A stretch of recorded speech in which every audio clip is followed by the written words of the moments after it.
I'm sure that there's so many people that can relate to what True. we're going to talk about today. What it was like growing up with immigrant and FOB parents. Both my mom and his mom have my name spelled wrong in their phones. How crazy it is to have a family and then you move to a completely different country. You don't know the language. You don't have any money. Like their toilets, babe, were still holes in the Ew. forest. They didn't have diapers. Oh, yeah, they didn't have diapers. They came to Miami for a honeymoon and they just never left. If you want something, you have to work for it. My mom, when I was little, used to take me thrift shopping. How was it raising Haley? She was the worst child. Hey, babes. What's up? It's Haley. And And welcome back to the Hey Babes podcast. so glad of you to join us. Guys, I'm so excited to talk about today's topic. We kind of teased it in our last video. Yeah, but first, obviously, if we're speaking right now, Haley hasn't given birth yet. So Yeah, a little update. Baby is still cooking, currently 37 weeks. Going to another doctor's appointment today. We're going to see if there's any further dilation going on. Yeah. And I guess we'll just keep you updated weekly on these podcasts. Yeah, we're literally dealing with this day by day. So every day that doesn't happen, we're like, okay, it's not the time. We have a little bit more time. Yeah. So for today's video, we are so excited to get into today's topic, which is like super light and super fun, but Yeah. I think still meaningful, still useful too. We, Erin and I have a very, very interesting, diverse history, as you guys know. And obviously living in America, I'm sure that there's so many people that can relate to what we're True. going to talk about today.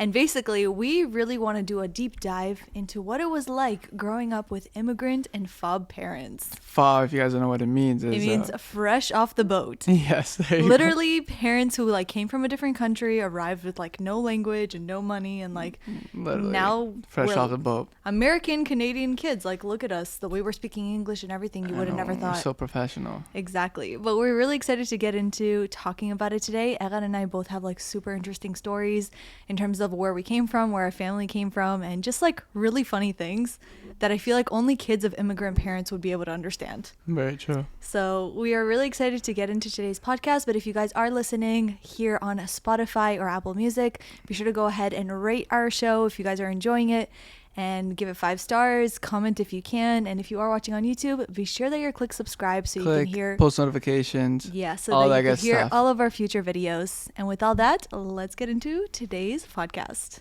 So I guess we're going to discuss how our parents became immigrant parents to begin with. How it kind of came to be. Yeah, so I go guess, first. yeah, sure, I'll go first because ours is a little bit more lengthy, but we'll keep it very short and sweet. Basically, Eran and I are both Bukharians. For people who don't know what Bukharians are, our parents are actually from Uzbekistan, which was one of the countries from the Soviet Union. So kind of Russia, like they always say that they came from Yeah, Russia. kind of. Our parents spoke Russian. They also spoke Bukharian, which was more of like the cultural language. And basically, my family, at least in the 90s, they ended up leaving Uzbekistan as refugees to Israel. And they lived there for 11 years. And then after I was born, I was 5 years old, and then they made the move to Canada. So they've gone through 2 immigrations with kids also. And Wow, there's, crazy. I know, it's insane to think about, like learning new languages each time, coming each place with no jobs and just starting from fresh. And there's so many different things that we want to chat about today with that.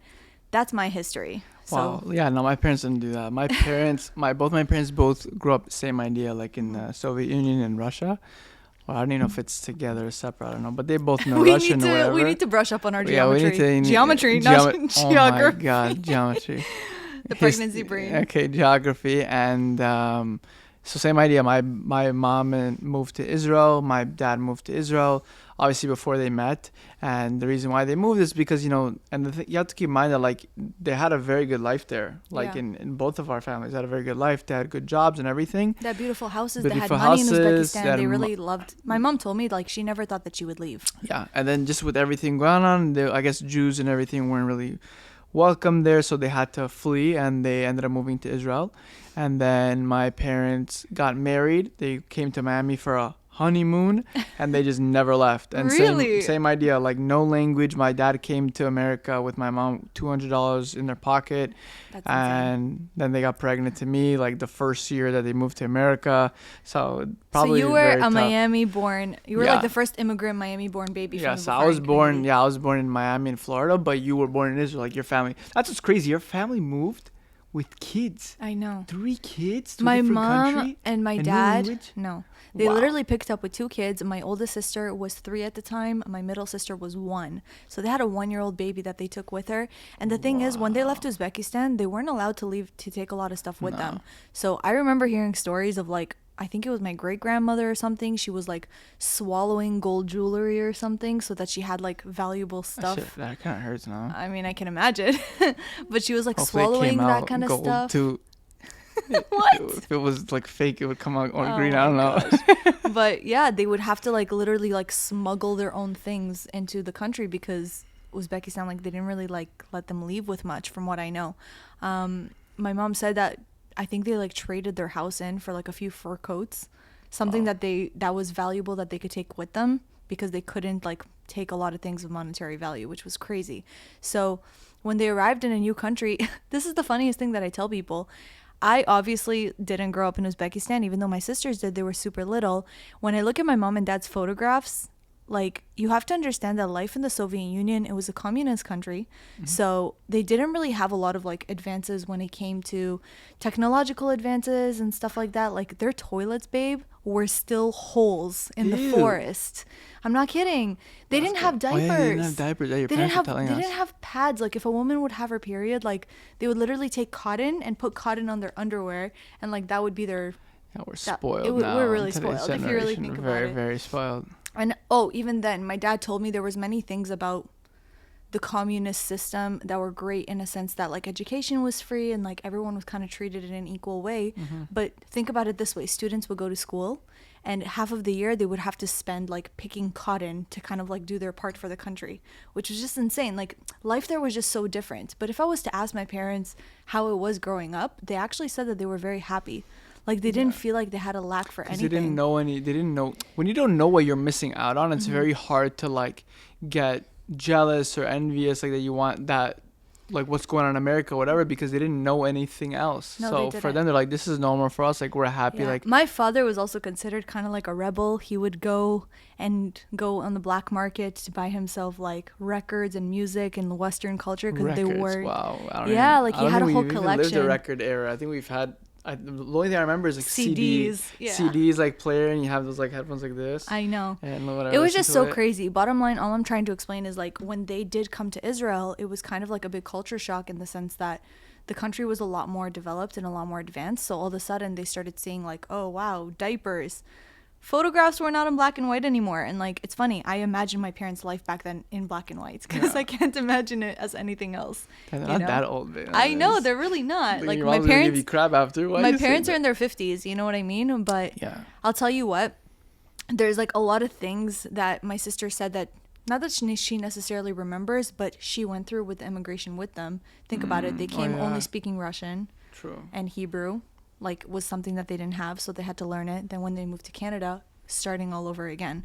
But before we go into like the life lessons and everything that they learned, Eran and I, the reason we even like came up with this topic is because we were talking amongst ourselves of like funny things that we grew up with, and then we realized that it had to do with the fact that our parents were immigrants. Yeah, they had a just different upbringing in life. Like their I guess philosophies and like what they instilled into their families was very, very different compared to like I guess a traditional family. Like American when I went to school in Florida, like in Miami, like there would be certain things that the kids around me would have, and I would bring it up to my parents. It's like, what is this? We don't do that, or we don't have that, like an allowance. Yes. Like I remember I told my parents like, oh, Mom, Papa, can I have an allowance? They're like, what is that? I'm like, you basically pay me money, like every week, like $100, $200, and like I can spend it on whatever I want. In exchange, or you just give it to me, or in exchange for like me doing chores. And my dad will look at me and he's like, I need to pay you money to do things in the house that we did for free. You should be paying me to take out the garbage. I gave you life. That I gave you life. It was like that. They were like, oh, okay, sorry, So we didn't have that. Like, I know. because That's in so their funny. head, like I understand it. In their head, they moved to multiple countries. They came with nothing, so they really, really like, I guess, work their butt off to establish themselves so they can live a better life and they give a better life for us. And I think that was what became their expectation for us as well. Yeah. Because I'll tell you what, I remember as a kid, as much as like obviously I grew up more in Canada when like things were a little bit more advanced in the sense that they were already a little bit more established by the time I was getting older. But what I do remember, my parents always told me from the beginning, like, if you want something, you have to work for it. Yeah. From a very, very, very young age. Like, Same. I remember, I think I was like under 12 years old, and I mentioned this in a past podcast that I was like cleaning my sister's friends' apartments for money. Like, now, are you kidding me? If I ask my cousin right now to clean someone's apartment, like, or your the heck? sister, They're like yeah, hell right. no. They're like, pay me $20 to babysit, and all they get to do is sit on a couch and watch Netflix. What they do for free at home, they're just gonna get paid. Exactly. You know. But like, if it's anything that required like lifting a finger, like No, no. they're like very like even my parents say, like, with all of us in the beginning, with my siblings and I, we were all treated like very like strict and everything. But then, like, when my sister came, like, years later, they kind of, like, were like, whatever, like, you know, we saying here, like, "Any koch, I don't have the energy, like, Right. you guys raise her," like, Exactly. you know, even though we're the siblings. Uh-huh. And so, I guess this generation's, not everybody, but we've seen a few people within Right. our families that they just became very spoiled. And I actually sent my older sister a message, and I told her I wanted to do this podcast, and I told her, I'm like, Irit, what are some things that you remember, like, growing up with mom and dad as they were going through this immigration? Like, what are some things that you feel like were valuable to you? She said, something that I had to do going through this with mom and dad is I had to grow up at a very young age. She said that there were so many things that they relied on her for. Think about it. They didn't have the language. And when you're older, it's a lot harder for you to learn a new language and for you to read and do all that stuff. So Irit would like make those important phone calls for them. She would read letters for them. She would explain things to them. She would like take me, like if my mom was taking me to a new school, my sister would like go with her, you know, to make sure yeah, that. now that I think about it, like, that's how it was. Not to that extent, maybe, but like growing up, I remember like I didn't have as much help school-wise growing up. Yeah, like I kind of had to rely on myself, like whatever I learned from school teachers. Like my parents really didn't help me unless it was like math or something. They couldn't sit and do like your. Yeah, like Canadian I ended up homework with I would be the one that like my mom would be like, "How do you spell this? What does this word mean?" And I'm like 5-6 years old, and I'm like helping them figure out how to like read what this bill says or whatever. And then as I got older, I became the person to help my siblings out. Right. Because my siblings would be like, "Oh, what does this mean?" They wouldn't go to my parents because they didn't understand it, you know. So yeah, now that you bring it up, it's like really interesting that like we had to take on a bigger role and grow up faster. Yeah, bigger responsibility. But you know what? That creates more independence, I think. No, it does. It does create people. a lot of more independence because like you just take on more things. And I feel like that's how it was back in the day when, like, for example, like my grandma, God bless her soul, like she got married at the age of 13. She got married at I 13? think she got married at 13. No. Yeah. I 13? think my dad, we just talked about it this last Shabbat. Or, wow. 13.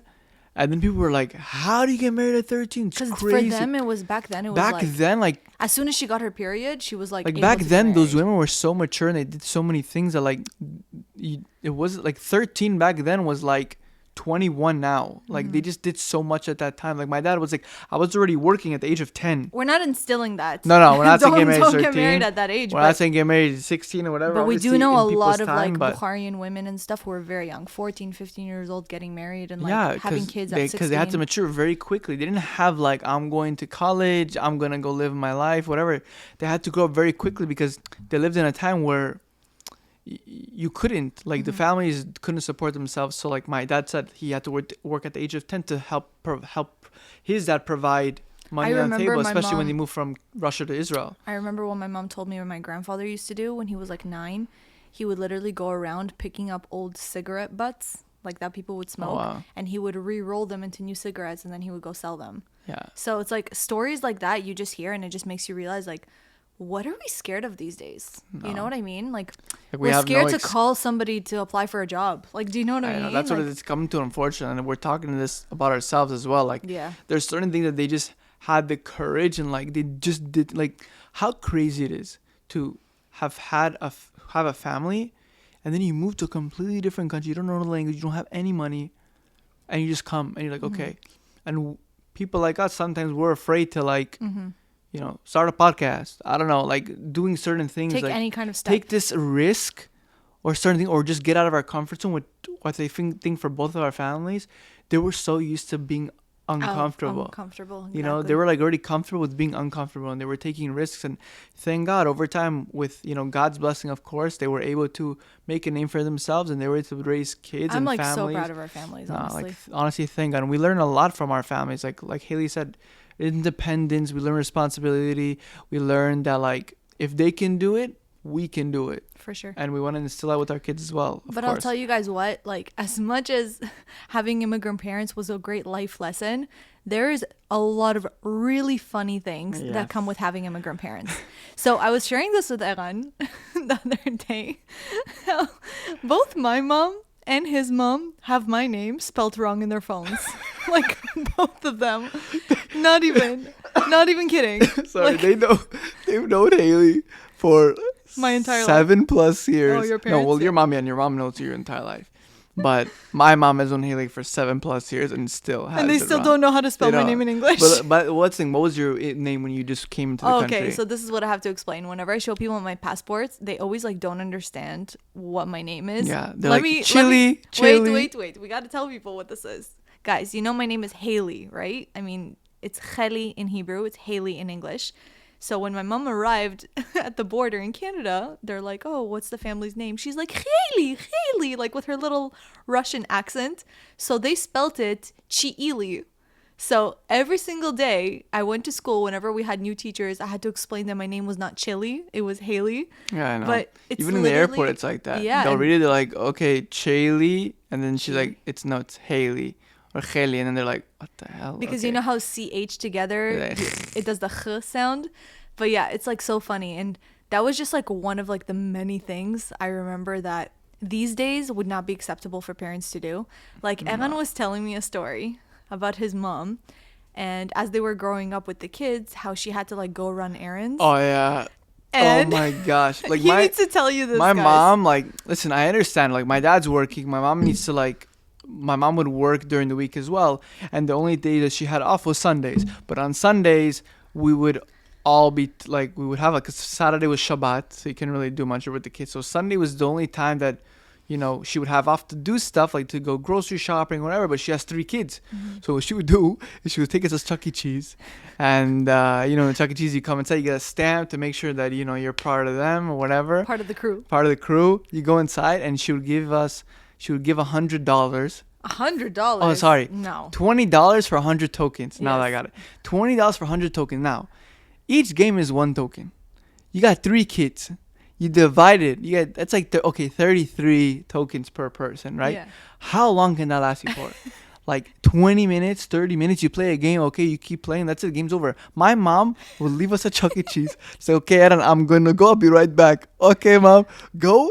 Disappears. For For like 2-3 hours, she'll just do her shopping, whatever, and we'll just be at Chuck E. Cheese for like 3 hours. She buys like a pie of pizza. We didn't keep kosher at the time. We eat a pizza, and then we're like, what the hell? We just finished like in 30 minutes these games. What do we do? So we literally ran to like this game. A kid would play. They would leave. We would take the ticket. We would look under the Oh my machines for gosh. another token. It would be like a scavenger hunt, and we would just do that. And that's- only to win like a Tootsie Roll. All this money you spend, and that was our childhood. And now that I think about it, like I'm like I would never leave my kid by themselves Of course. in Chuck E. Cheese. Guys, please don't call child No, services on our but parents. that was the mentality back then. My mom says like, what's the worst that can happen? But now my mom would not do that because like everything goes on, whatever. But back in the day, like immigrant parents, they were just like, Yeah. what's the big deal? My Like, mom- we let our kids play in the streets. It's not a problem. Like, My mom like left me home alone, I think, from the age of 5, 6, and like I'm serious. oh dang, what the heck? Yeah, I know, but I always used to be like, go, mom. Like I'm saying, like she had to drop off my siblings, Yeah. and she didn't take me with her. She would like leave me home alone. And I feel like I'm only talking about this now. Obviously now laws are different. Kids have to Yeah. be 12, whatever. I mean, laws were different then too, but my point is it's like I feel like with immigrant parents, they were so kind of like, this is how Like we live. You'll be fine. You can't cradle your kids so long for such a long age until they're older. Like, you know what I mean? They kind of have to like grow up. raise themselves in a way, Yeah, you yeah. know? Like we were always Not fed, raise we were themselves, always just good, be but- independent. Like, don't be like you'll be fine. Like, you'll be. What's the worst But that can that's the happen? thing, babe. I was not even scared to do these things. My mom would send my sister at 5, 6 years old to the grocery store to buy her like bread and milk and eggs. Yeah, And she would wow. do it by herself.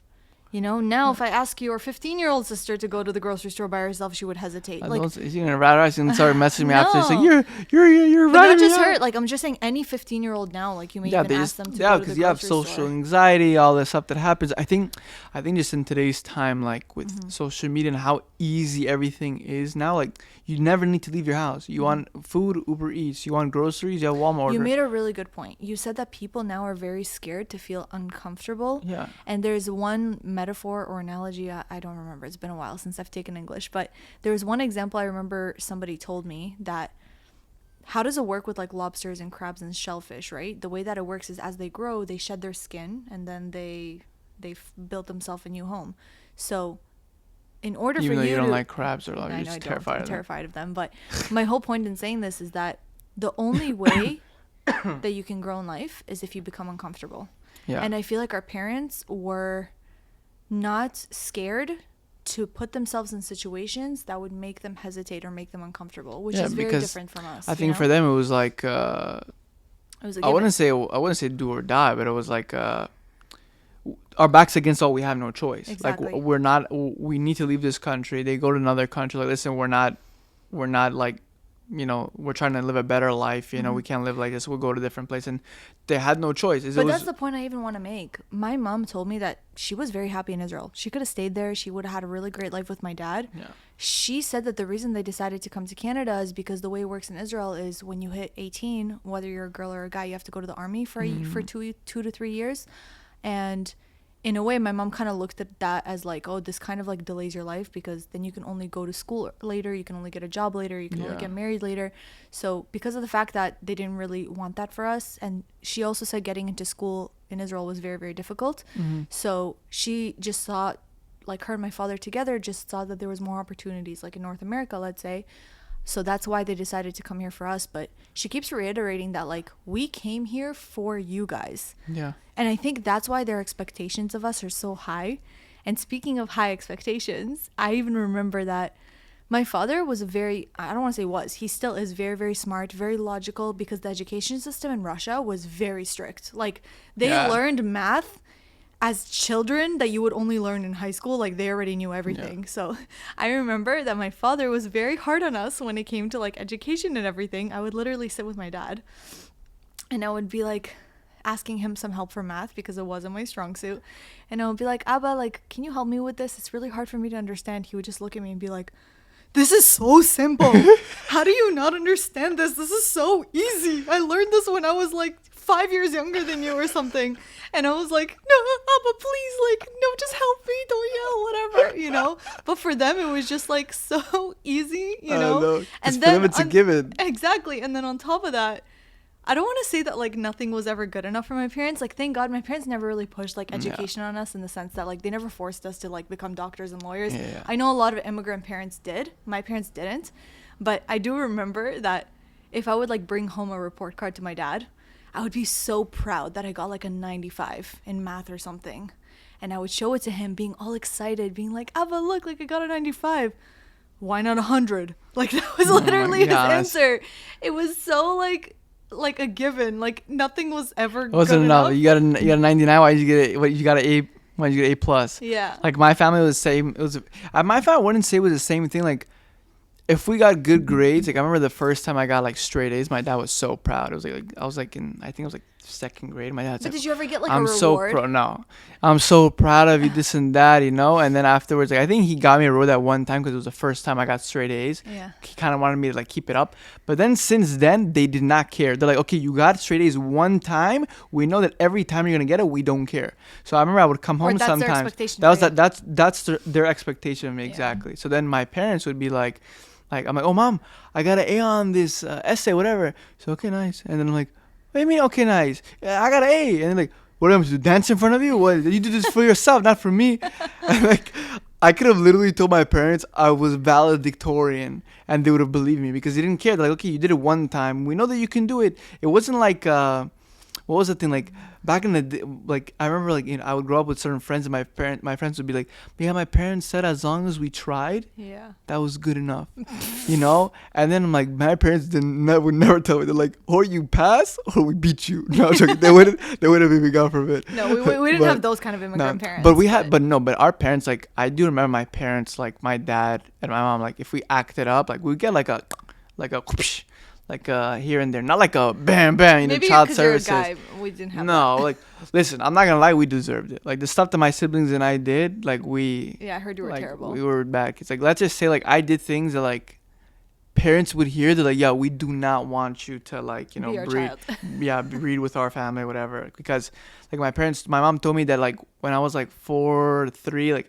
I would take vegetable oil and I spilled it all over the floor and I would swim in it. And I'm like, Mom, look, I'm swimming in a pool. Oh my gosh, I can't even imagine. And cleaning or that I up. would take like my mom's makeup and I would like draw it all over and like all over my body and then flush it down the toilet. Like, if you're a parent, like, I'm sorry, like if my parent didn't like give me like a slap on a wrist or like whatever, my dad was smart. My dad would hit me in the back of the head because then you wouldn't see any bruises or anything, It just sounds awful. But that's how immigrant parents were. Like for Our our experience. they didn't do it because they're like want to beat you up, God forbid. They were just like, this is our way of teaching you, like, you don't do this. Yeah. Obviously I wouldn't do that now because Right. we learned certain things, but that was just the way we grew up and it was normal for us. I think that's also what it is. I notice is that the way that our parents were, sometimes, for example, like even when we had a Leah babe, do you remember, like, as much as like a new mom comes into this whole like newborn experience, you learn so much about like things you can do, things you can't do. Things are always changing, and I think that's what's hard for immigrant parents to understand sometimes. Like they always feel like they know best and that they know better. So I remember when my mom was like staying by us, I mean, obviously I love her and obviously I want her advice and everything, but I remember I was trying to explain to her that you're not supposed to give a newborn baby water until they're 6 months old. Like, and back my mom, in that time they did. back then they did, right? Evidence showed that we're not supposed to do that that. you're not supposed to do that. There's like water poisoning or whatever. So I tried to explain this to my mom and she like looked at me being like, did I not raise 3 children? Do you think I don't know what I'm doing? And they like get offended if you ever try to say that you maybe know something a little bit better than I them, think because they think like, listen, we did a good job with you guys. Like, why don't you take our advice? We're just trying to help you. It comes from a good place, but for sure. But I'm I just know what you saying mean. it's like so funny because as much as like we, for example, can say, oh, we're going to do things differently with Aaliyah, a lot of the things I do really admire. Like, for example, the fact that they gave us this like incentive to work and incentive to be independent and like pay for things ourselves and whatever. I want to instill that in Aaliyah. 100%. I even remember, I'll tell you guys what, main thing I notice with immigrant parents that's like the biggest adjustment I think for children is just growing up with not a lot of money. Because think about it, how many people are coming to a new country loaded? I True. mean, some people, but not many. So I want to tell you guys a little bit about how my family like picked up their businesses as they came to new countries. So my mom was a daycare teacher in Israel, and then when she moved here, she didn't want to do that anymore. So she decided to go study being a hairdresser. I'm also assuming like you didn't really need to know much language for that. So it would have been easier. As much as they did go to English school and all that kind of stuff. So I remember my mom became a hairdresser. And over time, she didn't really love it. So she just decided, you know what? I learned how to do eyebrow threading for my mom. So like maybe I should pursue that as a business here and like do eyebrow threading for women. So I remember the way that it started. We lived in an apartment. In the beginning, we lived in a 2-bedroom apartment. So me and my 2 sisters, all 3 of us shared a room. Oh my God. So in one tiny room, like the 3 of us. And then my parents had their own room. And basically my father kind of built like a wall between the kitchen to separate a separate room. And he created like a little business corner for my mom. And then that's where she would do eyebrow threading. She would take like clients for haircuts and stuff like that. The craziest thing is like, how did we advertise? We didn't pay for like marketing ads or anything like that. My mom got business cards printed up. And my father and I went to every single door in that building. Dang, you guys It was hustled. 12 floors with at least 15 apartments per floor. And we would put like these business cards and flyers like through every single mail slot of every single door. And we would go around and do that to a bunch of buildings in the area. This is something you could use even till now. Yeah, so if you guys no, but need I'm some, saying like that business advice. hustle was like, we didn't hire anybody to do this for us. But I Like, think it's also my because dad took a 10-year-old girl to do this with him. You know what I mean? I think it's because you also had no choice. Yeah. It's like you need to find. That's the thing. When you have a family, when you become parents, your main objective is like, what can I do to provide for my family? Any job that's available money is money. I'm going to do that job. And in their head, they're like, listen, like, we need to start this hair salon thing business going. What can we do? Okay, let's put flowers in everything. Flyers. Not flowers. Put flyers in every, Indoor. mailbox or whatever in the front porch. Doesn't Yeah. matter. Even if we get 2 clients from the 50, it's 2 clients. And basically what ended up happening, so from that, she started growing her clientele to the point that she didn't really want to have like her clients coming to the house anymore. Even though her clients up to now, like I remember whenever they see me, they're like, "Oh my gosh, Haley, you're so grown up." Like I have remember clients you. from then. Yeah, that are clients with from her? then that still come to her. Dang. And when they see me, they're like, "Oh my loyal. gosh, we remember you as a 5-year-old sitting on the couch watching TV while your mom was giving us a haircut." You know, Wow. like they were remembering that. So what ended up happening is once my mom felt like her business was already like getting too overwhelming for the house, she found a spa nearby and she started renting out a room. And in that room, she learned how to do permanent makeup. She started tackling on like some more new skills. And fast forward a couple years, my mom bought out the entire spa. And now she's basically like a manager of the whole place, and she has people working there with her so that even if she doesn't show up, it's fine. Yeah. You know, and like thank God now they've bought 2 houses since then. They have like two cars for my family, and like they're able to provide, they donate, they give a lot of charity. Like I just feel like it's so inspiring to see this growth of how they were able to kind of pick themselves up by their bootstraps, as people say. And it's just like so inspiring to see. And it really makes you think, like, as I'm reiterating again, what are we scared of? We have so many opportunities. We have so many opportunities. We have And so, so many much help. resources. We have so much help, you know? Like thank God, like same, very similar story to like Haley's family. Like my parents moved from Israel to Miami. They just got married. New married couple. They moved in 1994. And they had no family here. No family, nothing. They had like my father's uncle, and slowly people started migrating for them. But they were literally by themselves. Like here, my mom and my dad, like my grandparents didn't live there. They all lived in Israel, and so, they 1994 they moved to Miami. By 95 I was already born, so they were already pregnant. My mom was already, out pregnant to me for that year that they moved to Miami. And I remember one time, like recently, my mom and I went to Publix, which is like grocery store like here in Florida, and my mom like smelled the baguettes there, and she's like, "Wow, it takes me back." Wow. And she like kind of got like a little bit emotional. I'm like, "Why? What do you mean?" She's like, "When I was pregnant to you, we didn't have money to afford like dinner, like a lot of the time, so we just lived off the baguette bread from Publix." So I think at the time was like oh my gosh. 25 cents or $1, I don't know, and salsa. That's all we lived off Wow. of for a while because we couldn't afford to like pay rent I never and heard buy this food. story. Yeah, Wow. so she's like, that's how we started. And like they started in a 1-bedroom apartment, and then we moved into another place, and we moved to a 2-bedroom apartment, and my siblings and I, all 3 of us, stayed in one room, like similar to Haley. And then thank God, my dad ended up working. He was originally supposed to study dentistry, I think in Israel or Russia, one of the two, and he didn't finish. So when he came to America, he started doing gold teeth grills and stuff for No like way. a fraction of the price, and then became like now he works in jewelry, like, as a diamond wholesaler or something like that.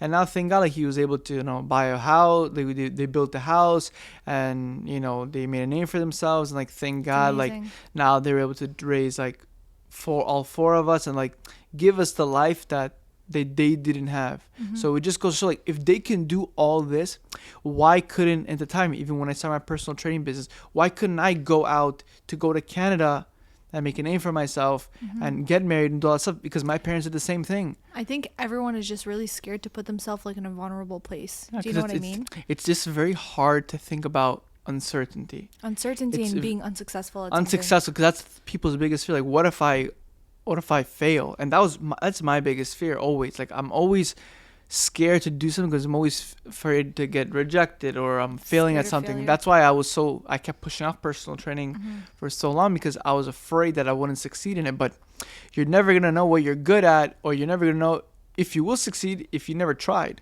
And failure doesn't mean that you suck. You just learn from it. And the more and more you fail, the more you learn, because failure is, like you said, like you become stronger from that experience. Yeah. And I feel like both of our parents were able to go through these moves and fail at certain ventures or whatever until eventually stuck. And thank God they did. And they instilled that with us. And we just hope that we can do the same for With our Aaliyah kids and our and our grandkids daughter. and, pass down the stuff that we learned from them, and I mean, I'm already keep it really going. like trying in a way. Like, I don't want to say that I'm taking on this role of like being a big sister, but even the other day we literally went to lunch with my family, like my family here with Egan's sister, his mom, and our sister-in-law. And I remember like even there, my sister-in-law was talking about how like she really wanted to get a job and it was like hard for her to find something. So I remember when we were sitting at the restaurant and I was just telling her, I was just like, go up to them and apply. Like just go right now. Like this restaurant's great for you. Go and apply. And she was just like so nervous. And I remember that all of a sudden I kind of felt like it was my responsibility for some reason to like help her and push her and motivate her. Because it brought you back what your parents would do too, what your mom used to do what too, my mom especially. used to do, what my sister used to do for me. You know, kind of put me in a place where like, don't be scared to be uncomfortable. Just do it. And you won't regret it. Like Yeah. you may, if anything, you'll see great things from it. So we were like having our lunch. I remember, and once the lunch was already over, we were gonna head out, and I was like, okay, like go apply for the job. And she's like, oh, I thought you would have forgotten by now. I thought we could just leave and we'd be good. But either way, she sucked it up. She went. She spoke to the manager. She's been working there already for like over a month, and they already promoted her to like head waitress. Like, I'm just saying that that feeling was like so nice to be able to like help her out and kind of motivate her to do it. It also brought up her confidence to be like, wow, like I did something that was outside of my comfort zone, and but these are values that I got from my parents in the sense of like, just don't be scared to be uncomfortable and put yourself in those positions, you know. As much as like as time goes on, like the more I think about it, the more I'm like, yeah, there's definitely things that my parents could have done maybe to show us a little bit more support as children. Like, it's actually really funny. We were just thinking about it now. Aliyah is in her first year of daycare, and for the first time we got school pictures, which we're so excited about. You know those like little envelope photos that like have a little picture with the graphics on top? Yeah, and like if you want to order it, you can order like a wallet size or like a framed one or whatever. So we get this from the daycare, and I was like, oh my gosh, she's so cute. I look at Eran, I'm like, you know, Eran, I'm like, my parents never bought like these photos for me. And he's just like, no way. He's like, my parents never bought them for me but too. But then the funny story, when I brought it up to my parents, my mom was like, we did buy you. We bought you. But they only bought me from like the first and second grade. After that, I never got it again. But then my mom, you know what my mom used to do, babe? She would literally take that like paper envelope with the graphic, the watermark on it. She would cut it out with scissors and she would frame that. So, like, that's what she would do. But oh my gosh! And what, you put an album or something? Yeah, we did. Nah, I'm telling you. We have some like watermarked photos, but I'll tell you guys what, like, it still showed her love, which is all that mattered. But like, those photos were expensive. Because in their head, they're like, listen, like, we have it free. Who cares if it says owner copyright of this, you know? We'll just ignore that. Yeah. And then we'll just do it. They didn't read English anyway, so they didn't know what it meant. But like my whole point of that being like, they still showed their love, but they didn't show their love through like buying us stuff. Yeah, it wasn't through like giving you this, like, obviously we want to be able to instill like a better life for our kids, right? Mm-hmm. Like, because our family, like, and that was when we asked my father, like we're gonna make this podcast, so then we're like, we think it would be very funny, and he also said, also make sure to bring out like our situation. And we came to a country with no language, no money. Some of us came with kids, and it was very difficult. And we were able to, through hard work and prayer and everything, we were able to build ourselves. And now we've done it. So you have to understand, like, it wasn't so easy. Like, you guys have it very good now, and I can be straight up honest. Like, yeah, we did have it very good. I noticed that, like, a lot of times, for example, my dad wasn't around as much because he was providing for the family and he was working all the time. Which must have been hard as a kid. Which is very hard, because in my head, I'm like, I don't care if you work all the time. I need you. I want you to be around. But at the time, my dad was like, I was only sole provider. That was the only thing I could do. It's or that, or we don't have food on the table. Like, I had to work. And now that I'm older, I understand that, because I know that everything that our families did was for our benefit, was to give us a life that they didn't have. And we want to do the same thing with our kids, because God willing. Like, obviously I'm not going to be like, I didn't have a Ferrari when I was a kid, I'm gonna buy my kid a Ferrari. No, definitely not. Definitely not that. But like, listen, we all paid our way through college. Like, that's something that my mom said, education is for you. If you want to go, then like, you can definitely take a loan, take care of that yourself. And I'll even tell you what, something that I really admire, thanks to my mom, I have my entire business. My mom, when I was little, used to take me thrift shopping. People always wonder how I started thrifting, and people don't realize that the reason I started thrifting wasn't just because I liked it. It was because we were only able to afford that back then. So my mom would literally take me thrifting with her because she couldn't afford to buy me anything retail in the malls. And back then, thrift stores were actually affordable, unlike they are now. Not thrift stores are the same price as I'm not bitter. Okay, yes, I'm a little bitter. regular But stores. I'll tell you guys what, like, my mom used to take me with her, and I'm not gonna lie, as a kid, I'm not gonna say that I loved thrifting in the beginning. I always used to feel like I was the last one, right, of my sisters. So I was like, why am I always the one that has to get the hand-me-downs? Why do I always have to buy secondhand clothes? Like, why can't I get things that are new? Obviously, over time, like, I appreciate it so much now. My entire wardrobe is literally always thrifted anyway. Like, I'm trying to give you a career. You don't know. And, like, honestly, thanks to that, like, I was able to start creating content around it and grow my YouTube channel from it, you know? And I just feel like it's, like, that's what I'm saying. We had everything we needed. It's just the way that they got it was done in a very creative way. Yeah. You know, it was always kind of like, okay, this is something that we need you to have or advance in or whatever. They gave us that love and attention. It was just not done through like monetary stuff. It wasn't done through like gifts. Yeah, exactly. They weren't like, we're not giving you what you want, we're giving you what you need in order to survive, in order to sustain yourself. Like, yeah, my parents didn't give me an allowance, but anytime we needed something, they gave it to us. If we needed shoes, they bought it for us. If we needed a new backpack, they bought it for us. Food, they got it for us. In my parents' train of thought, they're like, why are we like, even for example, like Hanukkah and stuff. We didn't get gifts on Hanukkah because like my dad is like, my parents would say, why do we need to wait? Like, if you only want stuff on that day, then we'll only give you stuff on that day. You won't get anything during the week. You know, food you will get also on Hanukkah. And for your birthday, you'll also get new shoes. Oh, your dad. You know, but in my head that I grew up, like, yeah, it's very true. Whatever, like, they did get us, like, gifts, like, games, video games, toys, whatever. But they didn't give us an allowance because they're like, why would we give you money? If you need something, if you need it, we'll get it for you. We don't need to, like, wait for a week or whatever. And it just taught us that, like, in the end of the day, they just wanted to provide us with a life that they didn't have because they had a difficult life growing up, and growing up in a new country wasn't so easy. So it really makes me admire, like, what my parents have done for us. And I even remember, like, up to now, even when Aaliyah is growing up and everything, like, I want to keep telling her these stories. Yeah, I want her to hear about them. I want her to see all the black and white photos and, like, not maybe not the toilet holes, but tell her about it, you know? Tell her she understands, like, this is how life was back in that time. And, like, yeah, we grew up in a certain way, might not have been as hard as our parents, but, like, it's happened. So it just goes to show you need to appreciate, have gratitude, be grateful that, thank God you didn't need to go through that. You know, our parents, like, God knew that they would be able to go through that and they would be able to instill that in us, you know, and we had it very, very good, and we're just, you know, gonna try our best to instill that within our kids, and 100%, you know, just be great to role model. If there's anything else, like, really funny that our FOB parents did, anything that comes to mind. For sure, there's so many. There's like so much stuff. It only usually comes up when I'm with my siblings, and we'll just talk about it over Shabbat, and it'll come up. And you're just like, oh, remember this? Then I remember this, remember that. You know, like, there's so many things, but, like, right now, off the top of my head, I can't think of anything that we already discussed. I just hope that you guys had, like, a good laugh at some of the things that we've been through as kids of immigrant parents. And for sure, there's definitely more. Maybe we could do a future episode talking about more of the. We'll bring our parents on the podcast. Oh my gosh, that would be hilarious. I invite your mom. My mom is actually gonna be here soon. Maybe how was it raising Haley? She was the worst child. Oh my gosh, no, my mom was obsessed with me, okay?